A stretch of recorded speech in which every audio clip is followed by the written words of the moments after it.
১০০ টাকায় পেট ভর্তি খাওয়া দাওয়া আর সাথে ঘরোয়া রান্নার স্বাদ পেতে কোথায় গিয়েছিলাম তা দেখতে হলে অবশ্যই ফুল ভিডিওটা দেখতে হবে।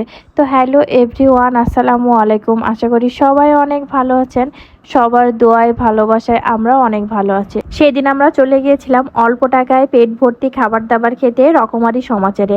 নামটা অনেকের কাছে পরিচিত থাকতে পারে, কারণ এনাদের অনেক আগে থেকেই অনলাইনে খাবারের বিজনেস। খাবারের দোকানটি অন্যান্য রেস্টুরেন্টের মতন অতটা জাঁকজমক না হলেও হ্যান্ড প্রিন্টের খুব সুন্দর সুন্দর আর্ট করা আছে। আর এই হোয়াইট বোর্ডে এখানে আজকের মেনু লেখা ছিল।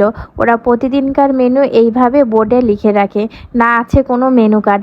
আর এখানে খাবার অর্ডার করার পর আমরা বসেছিলাম, আর এখানে বাবা আর ছেলে কি জানি কোন দিকে তাকাই আছে, আমি কিছুই বুঝতে পারছি না।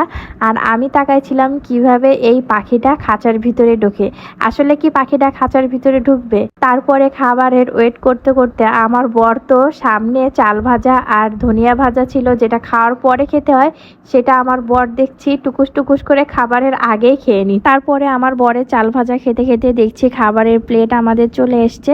আমরা এখানে 2টা প্লেট অর্ডার করেছিলাম, যেটা হচ্ছে 100 টাকার ঝুরা মাংসের প্লেট, আর এক্সট্রাভাবে নিয়েছিলাম আমরা ভুড়ি আর লুচি। 100 টাকার প্লেটে ছিল আলুর দম, ঝুরা মাংস আর চাটনি, আর সেখানে থাকবে 4টা লুচি। আর এখানে প্রত্যেকটা খাবারে পাওয়া যাচ্ছে একদম ঘরোয়া রান্নার স্বাদ।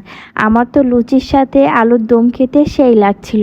তারপরে আমি ট্রাই করেছিলাম লুচির সাথে ঝুরা মাংস, যেটা ছিল হালকা মিষ্টি মিষ্টি। আর লুচির সাথে একটু মিষ্টি জাতীয় খাবার বেশ ভালোই লাগে। তারপরে এখানে দিয়েছিল টমেটোর চাটনি। আর এখানে আমার বরের কাছ থেকে আমিও একটু সুযোগ বুঝে আলু দিয়ে ভুড়ি রান্নাটা খেয়ে নিলাম। ভুড়ি আমার এমনিও অনেক পছন্দ, সেটা লুচি হোক বা রুটি হোক। আমার ফ্যান ফলোয়ারদের একটা কথাই বলবো, যারা মেহেরপুরের ভিতরে আছেন তারা একবার হলেও রকমারি সমাচারের এই 100 টাকার ঝুরা মাংসের প্লেটেরটা খেয়ে দেখতে পারেন।